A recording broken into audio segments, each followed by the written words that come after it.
You know, we're always told to read the ingredients on the products that we buy and use, but take a look at these ingredients. I mean, unless you're a chemical engineer, this Greek gobbledygook means nothing to you. You don't know what you're using on your body or on your kids. In fact, you can get more information about the chemicals in a dog's flea collar than you can about the chemicals in baby shampoo. Triclosan is a synthetic antibacterial ingredient that's a chemical cousin to Agent Orange. Is triclosan in any of the products you use? Well, we're going to find out. Linda Shea has been speaking out about chemicals that we use in the day-to-day products, and what she has to say is pretty scary. Let's start off with a word that we might see on the front of some of these things we buy: non-toxic. Does that mean anything? Well, non-toxic, according to the cosmetic industry, means that only 49% of the laboratory animals died in the tests. If 50% or more had died, then it would have been considered toxic. But because the cosmetic industry is self-regulated since 1938, nobody has a right to see any of those tests. If they are so bad for us, why are we all I mean, if you look at these products here, many of them are stuff that you probably use at home, why aren't we all sick or dead? Well, most of America is sick with some chronic fatigue. The immune systems are down. Visually, people have an accelerated aging. Most of our children today have illnesses and problems that they didn't have generations before. So this is one of the contributing factors. It's a chemical conspiracy. One of the things that they're investigating is the antibacterial soaps that we use on kids? Yes, absolutely. Like triclosan, which is in this ingredient here. Triclosan's also in this toothpaste. Well, if triclosan, I mean, that's the one that's the chemical cousin to Agent Orange, how does the federal government let that go in there? Again, because it's self-regulated. The cosmetic industry gets to determine all of its own safety data. Now, triclosan, according to the EPA, is a very serious insecticide-pesticide. It's got long-term effects. It is not biodegradable, so it might be around for 500 years. And as an insecticide-pesticide, it's a hormonal disruptor and may contain dioxin, which is a serious carcinogen. Is it possible that it's in such minuscule, itty-bitty amounts that it really has no effect? I mean, could it be in larger doses something that's dangerous, and in the dose that's in toothpaste, for example, not a concern? Do you know that the toxic ingredients in triclosan is rated at parts per trillion? And a parts per trillion is 1 drop in 300 Olympic-sized swimming pools. So we're talking about just a very little bit. You're scaring me, girl. And when you brush your teeth, you spit it down the drain, or you wash your hands and it rinses down the drain. Guess where it goes? It goes into your city water. And water is recycled, and you cannot purify at parts per trillion and remove ingredients like triclosan. This is why today men's sterility is dropping, and why women's hormonal systems are being scrambled as well. Discovery Channel 3 weeks ago said it may be that our future generations may be sterile. If they know that this is so bad, then why do the companies that make things like toothpaste put them in there? Well, the people that have patents on these ingredients want to make sure that the public has a very positive view of them. And it's only when Tufts University starts saying that triclosan actually is a potential mutagen, meaning it's going to mutate these bacteria to keep our immune system from being able to fight against it, that information is not made, that information is available to the public. But the cosmetic industry that has the patents on these ingredients, there's a lot of financial profit in many of these ingredients. That's why most of them are synthetic, because petroleum-based ingredients are what you get patents on. Well, in our demand to appear youthful, baby boomers are spending millions of dollars each year in skincare products. But according to some dermatologists, what you're paying for could be nothing more than an industrial detergent used in garage floor cleaners and engine degreasers. And according to Linda Shea, a scientist and researcher in cosmeceuticals, consumers have no idea that the cosmetics they are using to enhance their skin are actually accelerating the aging process. Ms. Shea has spent 27 years in the chemistry and cosmetology field, as well as studying plant biology and product formulation, and you're also, as well, a consumer advocate. Now, she tells us here how to increase our skincare IQ, and what you have brought here are a number of products. You know, I think that this is kind of scary, that a lot of the products out here, they're not required to register with the Food and Drug Administration. And why is that, the list of their ingredients? Because the since 1938, the cosmetic industry has been self-regulated. So, according to the Cosmetics, Fragrance, and Toiletries Association, none of these ingredients have to be approved by the federal government. Now, some of these products, actually, some of the skincare products actually say on them, avoid all contact with skin. Yes. That doesn't make much sense, does it? No. Especially something like propylene glycol, when it goes into the laboratory for manufacturing. The EPA has protected factory workers, yet you can find propylene glycol at 70% in your stick deodorants. You can find propylene glycol right here in baby products. Propylene glycol is a solvent. It can dissolve the barnacles off the bottom of the boats. What's it going to do to our skin? Industrial antifreeze is something else that is used in some of these products. That's right. Propylene glycol is an industrial antifreeze used on airplanes and used, on subways as de-icers. It has been outlawed as a antifreeze you and I would use because it's got to be disposed of in a toxic waste site. Yet again, it's in many of these very products right here before you. Now, some people may be wondering at home, is this an alarmist point of view that some of these, could the percentage be such a small amount, such a minute amount, that it really doesn't affect our immune systems? Well, the cosmetic industry would like to have you think that. And yet, because you use a small amount of this, a small amount of this, and because our hormones are being so disrupted that we're seeing effects in our children, we're seeing more illnesses and diseases than we've ever seen before, it's the small amounts add up, and it's the cumulative effects that we continuously have as they enter our body. Our skin is permeable. Now, what are the safe alternatives, and are there cost-effective safe alternatives, and why aren't the companies using them? Well, there are safe alternatives, but they come from nature, and you can't get a patent on a grapefruit ingredient. You can't get a patent on cucumbers. So when you're in the industry, like many of the companies are, they want to have various synthetic plastics that they can own the full rights to. So there's a lot more profit margin in maybe some of these plastic ingredients, but there are alternatives.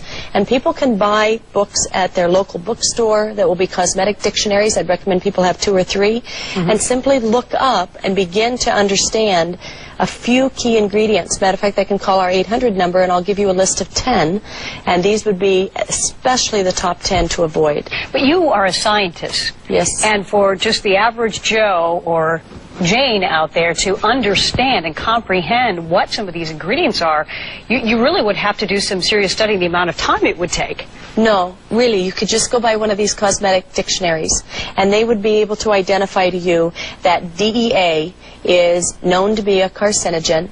Matter of fact, DEA is being promoted all over the country now, the awareness factor on the cancer-causing potential of DEA. So just to look that up in a cosmetic dictionary takes a half a second, and then once you've read it, you'll remember it. You'll, of course, have to take that book with you when you go shopping. Now, there you have a shampoo over there. It says citrus and rosemary. I've noticed a lot of shampoos. One local company here, or I should mention Aveda, for instance, they promote that they use a lot of ingredients that are from nature. Yes. So what's wrong with that? Well, the nature ingredients are usually just fine. But when a company promotes that they are petrochemical free, and this is petrochemical-free preservatives, but one begins to assume then that maybe it's all natural, yet right on the back panel in the second line is PVP. Now, PVP copolymer is a plastic. It's used in plumber's pipes, and if you're going to put a plastic on the hair in order to style it, you've got to have a strong solvent keeping that plastic liquid. The problem with that solvent is that it can penetrate into the scalp, and it can do all sorts of damage, mentally, emotionally, and physically to our bodies. And being that skin is the largest organ in our body, yes, it absorbs all the stuff, all the chemicals that are used. That's right. Welcome back. If you use shampoos, deodorants, lotions, and cosmetics, then you've worn antifreeze and formaldehyde. They're just 2 of the toxins that may be seeping into your system and making you sick. Tonight, a Northwest woman is putting her best face forward in a crusade to pressure the cosmetics industry to make products that protect instead of poison. Beauty may only be skin deep, but American women spend millions of dollars a year in search of the fountain of youth. Now one Northwest woman says, buyer beware. Judy Vance is taking on the multi-million-dollar cosmetics industry with her new book, Beauty to Die For. Vance claims the personal care products you keep in your bathroom contain the same ingredients as the products you keep in your garage. Fluid, for instance, the ingredient that's in the brake fluid is propylene glycol. It's used in hydraulics, and that is an ingredient that is found in a lot of personal care products, a lot of moisturizer, sunscreen, even lipstick. Other ingredients on Vance's hit list: antifreeze and formaldehyde, which act as preservatives in many cosmetics and skincare products; acetone, a solvent which is found in nail products; and sodium lauryl sulfate, a common sudsing agent found in most shampoos and household cleaners. What we're trying to do is get the public aware that ingredients that are being used in cosmetics are high risk. Vance collaborated with a team of researchers, and their findings link these ingredients and others to numerous health problems like chronic fatigue syndrome, cancer, kidney damage, immune system disorders, and birth defects. The actual ingredients that are being used are on the generally regarded as safe list. We have to be looking at the long-term damage, and we never have. Vance calls the cosmetic industry loosely regulated, and she's pushing for more product testing. She says trace amounts or not, the more products we use, the more we may be overloading our systems with toxins. I think we have to show the industry our concern by choosing products that we know are safe. It was Judy Vance's own battle with toxins in her system a decade ago that led to her research on cosmetics and other personal care products. Today, she credits a clean bill of health to a change in lifestyle.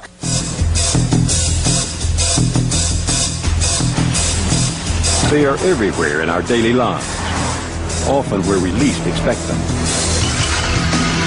We're conducting a vast toxicologic experiment, and we're using our children as the experimental animals. Not a single child today is born free of synthetic chemicals. With chemicals, it's shoot first and ask questions later. We think we are protected, but in fact, chemicals are presumed safe, innocent, until proven guilty. Years of documents have shown that they knew they were hurting people, much like the tobacco industry. Historians don't like to use broad political terms like cover-up, but there's really no other term that you can use for this. In this special investigation, we will reveal the secrets that a powerful industry has kept hidden for almost 50 years.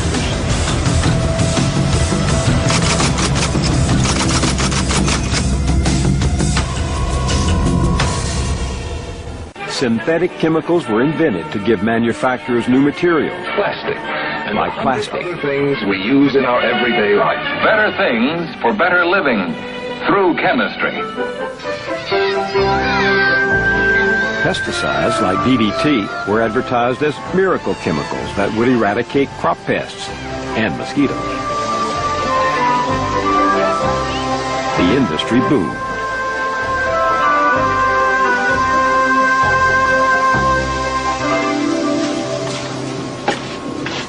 Since then, tens of thousands of new chemicals have been created, turned into consumer products, or released into the environment.